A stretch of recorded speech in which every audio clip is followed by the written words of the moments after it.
So అందరికీ నమస్తే. ప్రస్తుతం మనతో పాటు మధుసూదన్ చార్యులు ఉన్నారు. అంటే కేసీఆర్ గారి బర్త్డే సందర్భంగా మనకి ఇక్కడ కలిశారు. సార్ నమస్తే. సార్ నమస్తే అమ్మా, బాగున్నారా? బాగున్నాను సార్. మీరు? అందరికీ నమస్కారం అమ్మా, బాగున్నాం అమ్మా. ప్రస్తుతం ఇప్పుడు అసెంబ్లీలో నడుస్తుంది కుల గణన ఇష్యూ.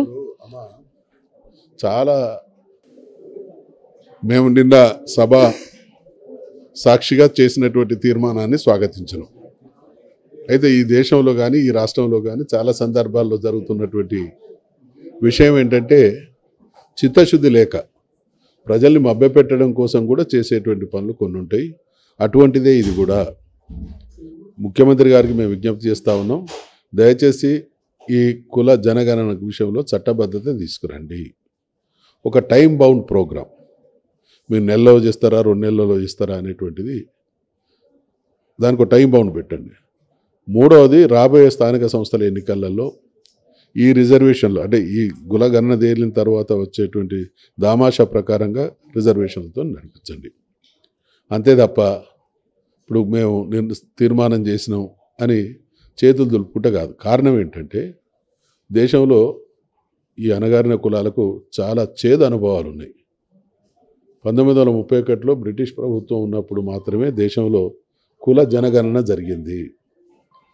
ఆ తర్వాత ఇప్పటి వరకు నాకు అర్థం కాదు ఏంటంటే ప్రతి 4-5 సంవత్సరాలకు ఒకసారి పెద్ద పుల్ల సంఖ్య లెక్కలు చేస్తున్నాం, ప్రతి 5-10 సంవత్సరాలకు ఒకసారి అన్ని జీవరాశుల సంఖ్యలు తేలుస్తూ ఉన్నాం. కానీ ఈ ప్రజాస్వామ్య వ్యవస్థలో అత్యంత కీలక పాత్రలు పోషించేది ప్రజలు.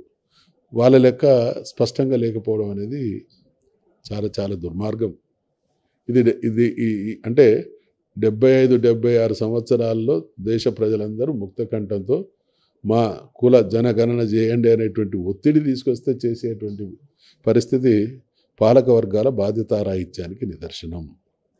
అందుకనే మేము గాయపడ్డ మనుషులు, అన్యాయానికి అవమానానికి అవహేళనకు గురైనటువంటి వాళ్ళం. ఇప్పటికైనా మాకు న్యాయం చేయండి అనేటువంటి మాట రిక్వెస్ట్ చేస్తా ఉన్నాం. ఇది జరగాలి అని అంటే ఇందాక నేను చెప్పినటువంటి 3 పాయింట్ల విషయంలో స్పష్టత రావాలి. లేకపోయింటే పార్లమెంట్ ఎన్నికలను దృష్టిలో పెట్టుకొని చేసిన పనులు, చెప్పిన హామీలు, ఇచ్చినటువంటి హామీలు అమలు చేయలేక మరొక్కసారి ప్రజల్ని మభ్యపెట్టి పబ్బం గడుపుకునేటువంటి ప్రయత్నంగా చూడాల్సి వస్తుంది తప్ప ఇది విశ్వసించడానికి మేము సిద్ధంగా లేము. ప్రభుత్వం పునరాలోచన చేయాలి, దానికి చట్టబద్ధత తీసుకురావాలి. అంటే ప్రధాన ప్రతిపక్ష నాయకుడు అసెంబ్లీకి రావట్లేదు అని చెప్పేసి ఒక మాట అంటున్నారు. దాని గురించి మీరేమంటారు? నాయకుడి ఆరోగ్య పరిస్థితి బాగలేదు. అవర్స్ టుగెదర్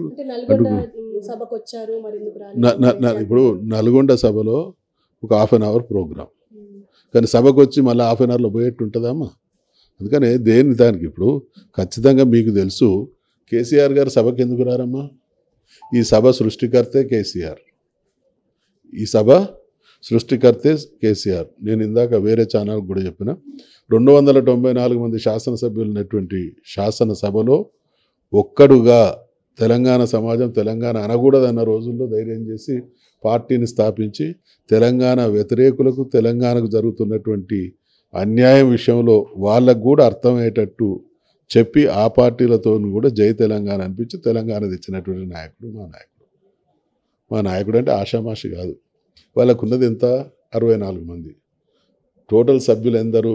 119 మంది. 119 మంది సభ్యులలో 40 మంది 39 మంది సంఖ్యాబలం తక్కువ కాదు. మీకు తెలుసు. సరే, కొత్తోళ్ళైనా పాతోళ్ళైనా ఎమ్మెల్యేనే, కానీ వాళ్ళకు ఉన్నటువంటి దానిలో 35-40 మంది కొత్త పిల్లగాళ్ళు. కేసీఆర్ గారు ఆ సభను బ్రహ్మాండంగా వాడుకోగలడు, కానీ ఆరోగ్య పరిస్థితి బాగలేదు కాబట్టి ఆరోగ్యం బాగలేని దాన్ని కూడా ఒక రకంగా వక్రీకరించేటువంటి పరిస్థితి. ఇవాళ అధికార పార్టీ చేయాల్సింది ఒకటే, ఎవరు వచ్చిండ్రు ఎవరు రాలేదు ప్రజలు చూస్తున్నారు. కానీ ప్రజలకు ఇచ్చినటువంటి మాట నిలుపుకోవడం అనేది జవాబుదారితనం అనేది ముఖ్యం. అసలు విషయం విడిచిపెట్టి వారు రాలేదు, ఇది ఇక్కడ జరిగింది, అది అక్కడ జరిగింది, ప్రభుత్వమే నీ చేతిలో ఉండే. మేము స్పష్టంగా చెప్పినాం, మీరు ఏదైనా ఏ ఎంక్వైరీకి అయినా సిద్ధం, చట్టపరంగా ఏ చర్యలకైనా సిద్ధం, తప్పులు చేస్తే దోషులను శిక్షించాల్సిందే అంటున్నాం అని ఎటువంటి మాట ఎక్కడ మేము ఆ విషయంలో వెనుకపోయింది లేదు కదా. మేము అంత స్పష్టంగా చెప్పినాక కూడా అదే మాట మాట్లాడితే అర్థం ఏముంటుంది? కేసీఆర్ ఉనికిని ఉండకుండా చేస్తాను అని చెప్పేసి రేవంత్ రెడ్డి అది కూడా శాసనసభ అన్నారు. మీకు నేను విజ్ఞప్తి చేస్తా ఉన్నా, బీఆర్ఎస్ టీఆర్ఎస్ కేసీఆర్ ఉనికిని లేకుండా చేస్తామన్న వాళ్ళు చాలా మంది మాయమైపోయారు. Okay sir, thank you very much. KCR మాజీ ముఖ్యమంత్రి కేసీఆర్ బర్త్డే సందర్భంగా ఇప్పుడు తెలంగాణ భవన్లో సెలబ్రేషన్స్ జరుగుతున్నాయి. ప్రస్తుతం మనతో పాటు ప్రైవేట్ ఉద్యోగుల సంఘం అధ్యక్షులు అలాగే అధికారులు ఉన్నారు, వాళ్ళతో మాట్లాడదాం. నమస్తే సార్. నమస్తే మేడం. సార్, ఎట్లా ఇప్పుడు సార్ బర్త్డే సందర్భంగా ఇక్కడికి వచ్చారు, ఎలా అనిపిస్తుంది? చాలా సంతోషం మేడం.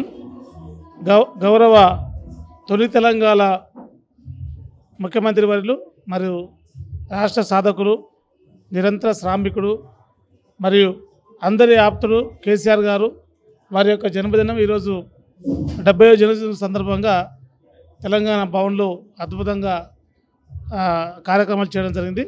అదేవిధంగా మరి బడుగు బలగిన వర్గాల పక్షాన మరియు తెలంగాణ ప్రైవేటు ఉద్యోగుల కార్మికుల పక్షాన బిగ్ టీవీ ద్వారా మరి ప్రజలందరి తరపున కేసీఆర్ గారికి మరొకసారి జన్మదిన శుభాకాంక్షలు తెలియజేస్తున్నాం.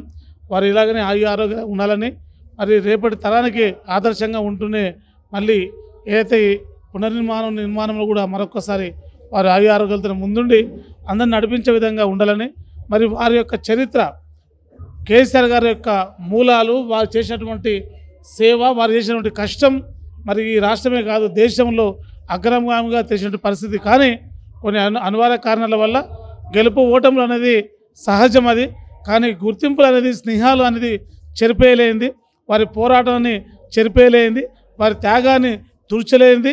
మరి వారు చేసినటువంటి ఈ యొక్క అభివృద్ధి ఫలాలు అయితే ఉన్నవో బడుగు బలహీన వర్గాలకు, రైతులకు, అన్ని వర్గాల ప్రజలకు ఒక పెద్దనగా చేసినటువంటి కార్యక్రమాలు, సంక్షేమ అభివృద్ధి ఫలాలు ఉన్నవో అవి నిజంగా ఈ పక్క రాష్ట్రాలకు అదేవిధంగా దేశానికి కూడా ఆదర్శంగా ఉన్నటువంటి పథకాలు. కాబట్టి సార్ను ఎవరు మర్చిపోలేరు.